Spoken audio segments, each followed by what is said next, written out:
That's my opinion. Most people I see are saying otherwise. Guilty on all counts, so frickin' hallelujah. Conspiracy to commit first-degree murder of Tylee, JJ, and Tammy, as well as first-degree murder of them. Welcome to True Crime, Faith, and Chocolate. I am your host, Annette Lyon, USA Today bestselling author of the suspense novel Just One More and a whole bunch of other stuff, as well as a true crime junkie and a woman of faith, member of the Church of Jesus Christ of Latter-day Saints, which Tammy and Chad pretend to believe in, but no.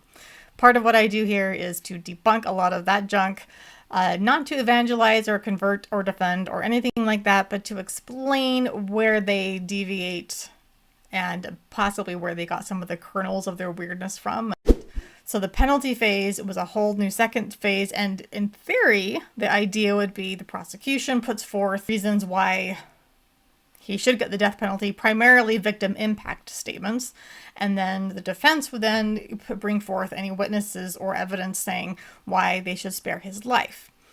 Now, in most cases, that would be family members, someone he has, like a best friend. Maybe they influenced this person, or someone that they had done a charitable thing for, and this was, the second grade teacher, such potential, whatever it is. Anyone they could bring in reason and they have value, their life should be spared. That's usually what happens. And also in sentencing, the defendant usually makes a statement. And this is not part of the guilt phase, so it's not like they would plead the fifth, because if they've already been convicted, they could just plea for their own life or make whatever statement. Lori's sentencing, she made a statement. It wasn't an apology. In fact, it was very inflammatory and very offensive, but she made a statement. In Lori's case, essentially, they found her guilty, and then there were supposed to be a couple of months while Judge Boyce would go over there's supposed to be a pre-sentencing report that Lori was supposed to participate in, so they could get her psychology, history, and mental fitness, and whatever else, and any history she had that might be mitigating circumstances. She did not cooperate. It was a pre-sentencing report. We will never see it. It is sealed. My understanding is forever. So Judge Boyce then, he was the one, when he sentenced her in July of 2023, he was able to say, here are the things that I believe justify a life in prison for her. And he listed out this heinous crimes and how any mitigating factors, which were minimal in her case, because she didn't put forth much of a defense on that, didn't really sway him. But he is not the one who gave the penalty or the sentence. It's up to the jury when it comes to a death penalty case. And this is what I found interesting. The state put on 7 victim impact statements, and the victim impact statements in Idaho have to be very specific. They had to be approved in advance, and if you listen to them, and I highly recommend you do, there were 7 in total, and the state can only put on a certain number. I don't know if 7 was the max or not, but essentially each victim gets a representative, and the way they're phrased, it can only be about their personal experience, how these crimes affected them. So you don't find them saying, Chad did this to me or my family. He destroyed my family. It would be after the death of my sister, after the death of my brother and little sister. It would be after the death of my child, for Tammy's father. It had to be their personal experience. 2 of Tammy's brothers gave victim impact statements, and reading between the lines, it's like I could see that they probably both wanted to say, this has affected my wife and my children and all of these relationships as well, and can't really say that because it's your experience. So they had to be very careful with how things are phrased. 7 victim impact statements, at least that I'm seeing right now. I hope I don't miss any. Colby Ryan, who was the only living child of Lori, he talked about how basically a bomb went off. He lost everything. He lost his entire family. He viewed Charles as a father figure because Lori and Charles had been married for most of his life. He was just a little kid when they got married. So he viewed Charles as a father figure, and then he lost both of his siblings.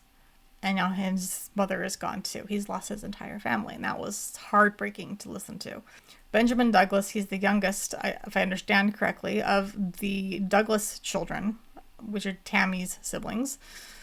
Annie Cushing gave her victim impact statement. She is the sister of Joe Ryan, so Lori's third husband, and Tylee's father. So she was able to be Tylee's representative as her aunt. Then we had Kelsee Douglas, who is sister-in-law, married to Michael, who also gave a victim impact statement, and he's the oldest of Tammy's siblings. And oh my goodness, his was just heartbreaking. Then they had Ron Douglas, who was Tammy's father, short, only about a minute and a half, but heartbreaking as you can imagine. And then her only sister, Tammy's only sister, Samantha Gwilliam, who had testified, she also gave an impact statement. I recommend listening to all of them. They are powerful, powerful things. A couple of little snippets from a few of them I wanted to play.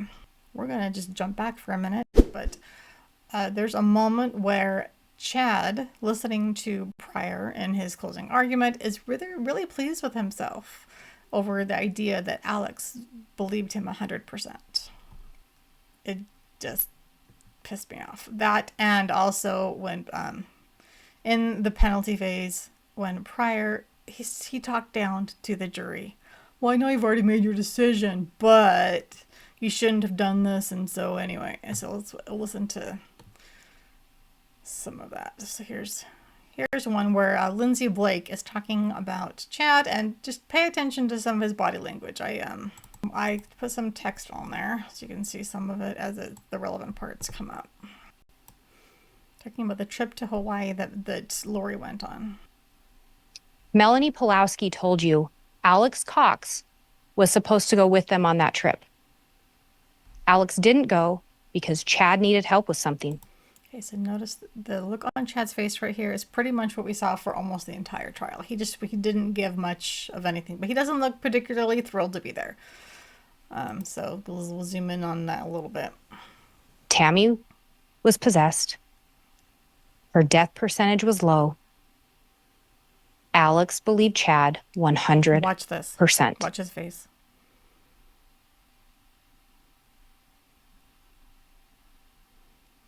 That's disgusting. His little eyebrows and little tilt. Yep, he believed me. Coroner Dye mentioned something about seizures. All of a sudden, oh yeah, Tammy was having seizure-like activity. He nodded.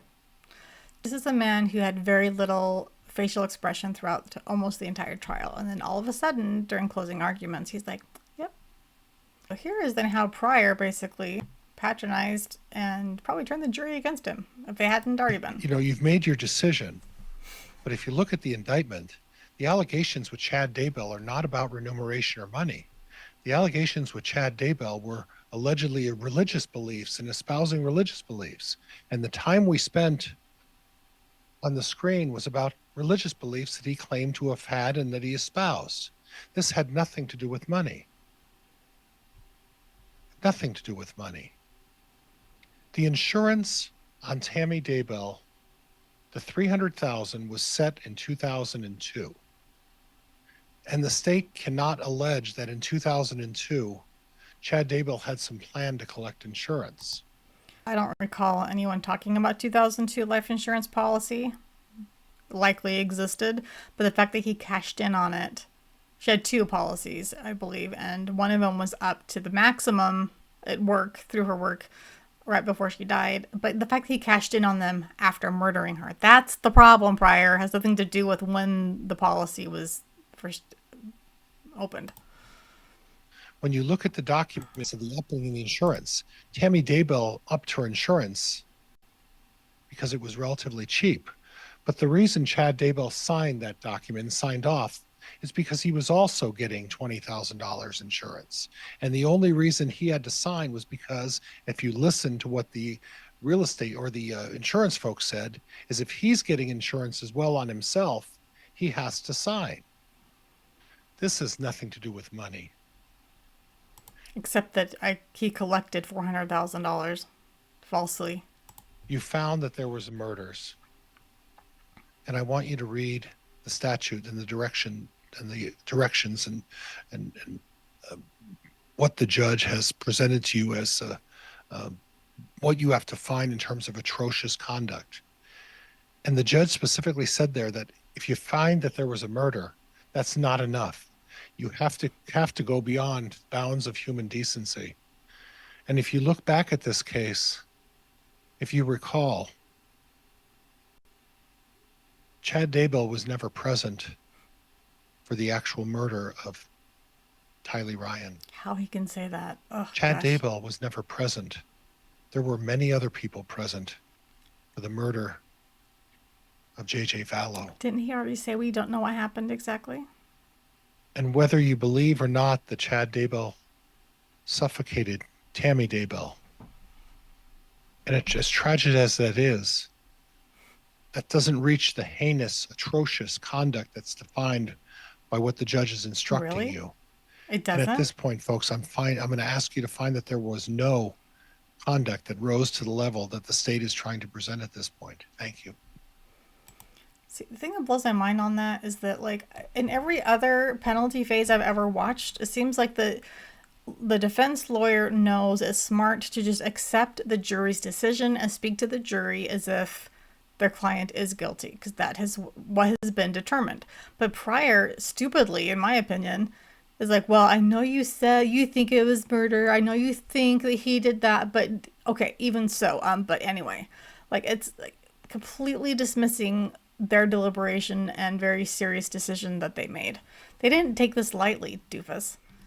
They did not have the victims who were giving their impact statements on camera. And so we'll just listen to some of them. This is just 30 seconds of Tammy's father. As I mentioned, his statement was the shortest. It was only about a minute and a half, but here's the last 30 seconds of what he said. The tragedy of the case has harmed our family's relationship with the kids. I will remain open to rebuilding a relationship with them. It makes me angry, and it destroys me to know Tammy was treated how she was. I find it comforting to know that Tammy is resting peacefully in Utah, buried alone, and near her beloved mother. Isn't that powerful? She is alone and near her mother, and that gives him peace.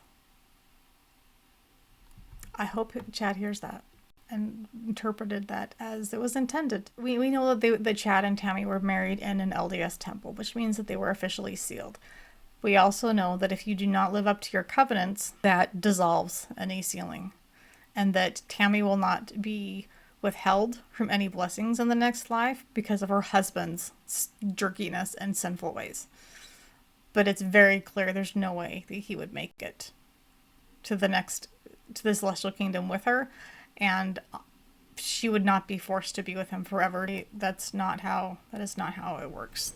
We don't believe that anyone will be required to be with someone just because they were sealed on earth. If that turns out to be an unhappy match for whatever reason, the right to choose is paramount, and no one will be forced to be with someone they don't want to be with.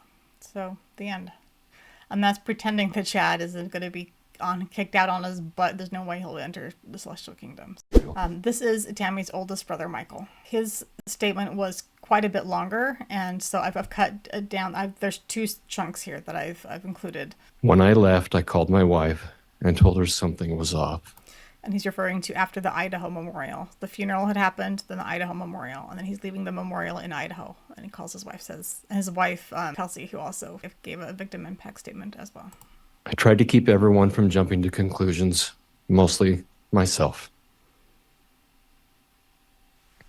I probably should have done more jumping. When we heard about the marriage, we were given a false date to lead us to believe that it had not been only 2 weeks. That was new to me. I don't remember knowing that the family was given a false date. Then we found out the real date. I'd received a call from my Aunt Vicky and my cousin Julie, encouraging me to pursue an autopsy. I told them I couldn't, because I was doing everything I could to keep my mom and dad alive. That right there just broke my heart. But poor Michael, that he's just trying to keep his parents alive because they were so devastated.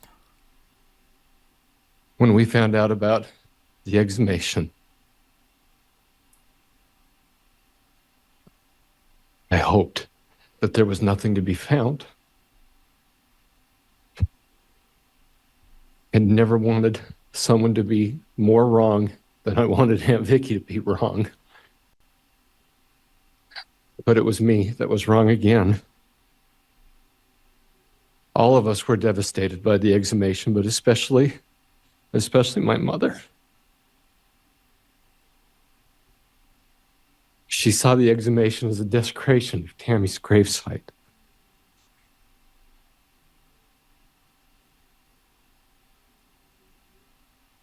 Once Tammy was reinterred,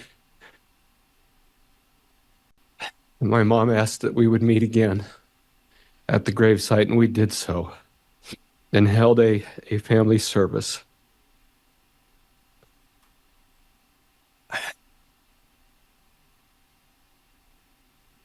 And then received a phone call from my mother indicating that there were 2 missing children. I remember where I was, what I was doing, and the exact feeling of, oh, please no. Please don't let this be so.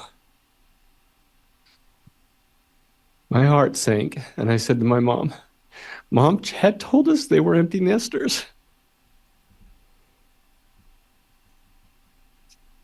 Surely this is a mistake, not anything to worry about. Maybe they have them in hiding. Maybe there's something else going on. Oh, I was wrong again. And then the day came that the children were found.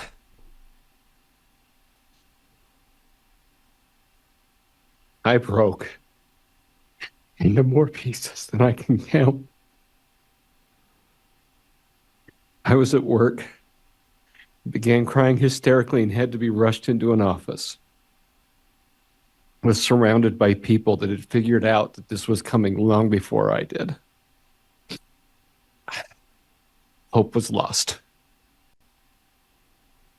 I went into therapy, both talk and medicinal. My blood pressure went so high that my doctor prescribed something he'd only done 3 times previous in his long career. He was afraid I was having a stroke right there in the office and had an ambulance on standby in case I did so. When I learned of the results of the autopsy, I did not sleep for 6 weeks. The nightmare fodder that I have been provided will last me a lifetime. My insurance rates have skyrocketed due to the medications I started on right after the children were found, and I'm now ineligible for certain coverages. As the big brother, I felt and I feel like a failure. Absolutely heartbreaking. The idea of his nightmares, being unable to sleep for 6 weeks, and then to add insult to injury, America's stupid medical system that getting mental psychological help is now causing him to not be able to get the coverage in other areas. Go America. Much shorter clip from Benjamin Douglas, who is the youngest of Tammy's brothers, to my understanding. Apparently, he and his wife dealt with infertility, and they finally had twins 9 days before Tammy was murdered. And Tammy did get to see them. Last time he ever saw her, she brought gifts to the twins and said, "Oh, I hope that they would come in time for me to visit." My children only know their Aunt Tammy from pictures, stories, and grave marker that they frequently request to visit. They only know their dad as someone dealing with great amounts of grief and anxiety, and I only know how to parent as someone fighting through the tidal waves of loss, media coverage, texts, phone calls, and at-home visits from reporters. The amount of sleepless nights I've had from raising twins pales in comparison to the nights I've been kept awake by nightmares of someone close to me hurting my children. The amount of damage, having trust that was built over decades of family time, completely broken, does to an individual is unmeasurable. The pain of not just losing your sibling, but to have their children, my nieces and nephews, completely alter their relationships with me is excruciating and a lasting hurt. Instead of there being a collective healing and grieving process, there is still ongoing damage and pain. Where there should be love and comfort from close family bonds, there are now major fractures that I can only hope will one day mend and be made whole. I miss sharing our birthday month, which now feels hollow and empty. I miss my sister. And earlier in Benjamin's, I believe it was Benjamin's victim impact statement, he also said how this is going to ripple for generations, that if this were radioactivity, you could look to the half-life of when the pain would start to ebb. But it's not. The half-life will be generations, which is powerful. You hear intellectually, but when you hear the pain in the victims' voices, it hits home that Chad was family. He was someone they trusted and had trusted for decades, who had been part of their family. And to be betrayed by someone like that, that's a whole new level of nightmare. No wonder Benjamin and Michael and probably the rest of the family has ongoing nightmares about being betrayed by someone they thought they could trust. Someone who was close to them. And not just hurting them, but hurting their family and their children. Yeah, those are the videos I wanted to play from that. The victim impact statements. And then after them, Judge Boyce went to the defense and said, you have the right of allocution, you get to make a statement, bring forth your own character witnesses, any mitigating factors. And they said no. Chad had no statement. He said no, he would not be giving one. There was nothing. No statement, no nothing. Which is odd. As I said, that I've never seen that happen before. Granted, again, I'm not a lawyer, but I've watched a lot of court, and that was strange to me. Then I saw a reaction from another YouTuber, the lawyer he's does some great breakdowns, and he pointed out, this is before we learned of the decision on his sentence. He said, I think Chad wants the death penalty. Because why else would you not put forth any defense or any plea for your life? And that got me thinking, and I was like, you know what? I'll bet he's right. Because Chad wants to put himself forth as a prophet, as a Messiah-like figure. I don't know that he even believes it. I think he's a sociopath, so I think he just says whatever will get him what he wants. But if he can go out in a blaze of glory as a martyr, that feeds his ego. I think that might be what we're looking at. Moving on just quickly from that, the jury went out to make their deliberations. Again, sequestered. Because there were no mitigating factors, it was interesting because Judge Boyce gave them very clear instructions. And based on those instructions, I thought, oh, well, then he has to get the death penalty. To me, it was almost obvious based on the Idaho law and juror instructions. It wasn't, oh, was this bad enough? Does he deserve it? It was, are there these aggravating factors that make the crimes particularly heinous? And the answer to almost all of them, the only thing that really didn't apply was a police officer being killed. I think every other aggravating factor that could have been on the list, check, check, check. So you take that. The jury had to look at all of those aggravating factors. And then they had to balance those aggravating factors with any mitigating factors to say, okay, well, does he have mental illness? Was he abused as a child? Was whatever else? He has children who love him and he was a great father. Whatever evidence and character witnesses were brought forward, or whatever statement he made to plead for his life. And then they would balance those. Like, okay, we've decided, we've seen based on Idaho law that yes, these murders were particularly heinous and apply for the death penalty. The death penalty should apply because the law is written. And then we balance them against what? There's nothing to balance. They were given no mitigating factors, nothing. They were given nothing to balance against it that would make the death penalty cruel under Idaho law. So from what I heard of the law, it sounds like it's only would have become subjective for the jury if there had been those character witnesses, his children or a grandchild or a sibling of his or whoever coming in to beg for his life or explaining some horrible thing that had happened. He had had a psychotic break when he was 13 or something. Then the jury would have to weigh the two sides.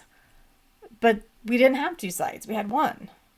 And it's really heavy. And the other side doesn't exist. So what do you do with that? Under Idaho law, the phrasing was even, if then you must find him worthy of the death penalty. The word must was in the instructions. So it was not a surprise to me that that's what he got. He got the death penalty on all of the murder and conspiracy to commit murder counts. Then, of course, when it came to the insurance fraud, normally you'd have weeks or months to come back for another hearing for sentencing. In the interest of expediting the whole matter, Judge Boyce went ahead and gave the sentence on those because the jury didn't, they aren't the ones that would sentence Chad on insurance fraud, only on the murder charges and the conspiracy to commit murder charges. And Judge Boyce, it was a financial fines state, said that they would recommend waiving any fines from the court so that if there are money available to pay reparations to the insurance companies, it could go to them. Not that there probably ever will be, because Chad, as the court said, is indigent. He can't even pay his own lawyer anymore. Pryor owns his home. There's hundreds of thousands of dollars that he would owe, in theory, to repay the life insurance companies. So that's what we ended up with as far as penalty. And in short, I do believe that Chad wanted the death penalty.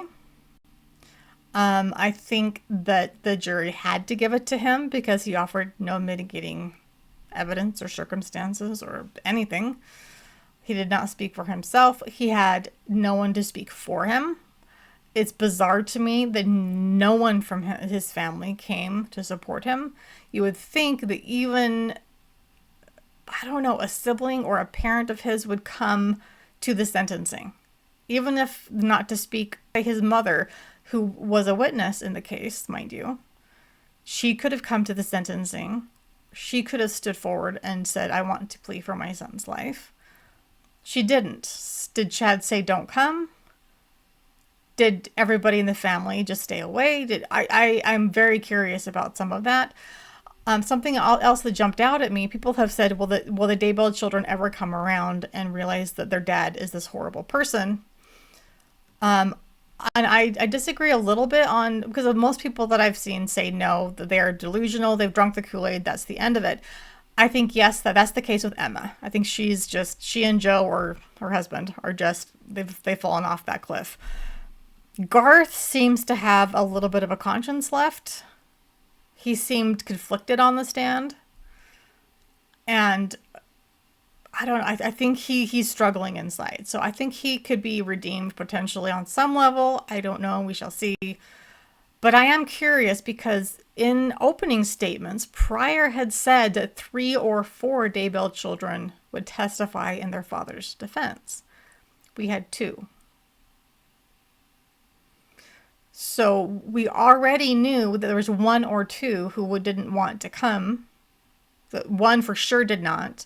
1 was on the fence. We got 2 of the 5, not 3 or 4. So I do wonder about those 3 who did not testify.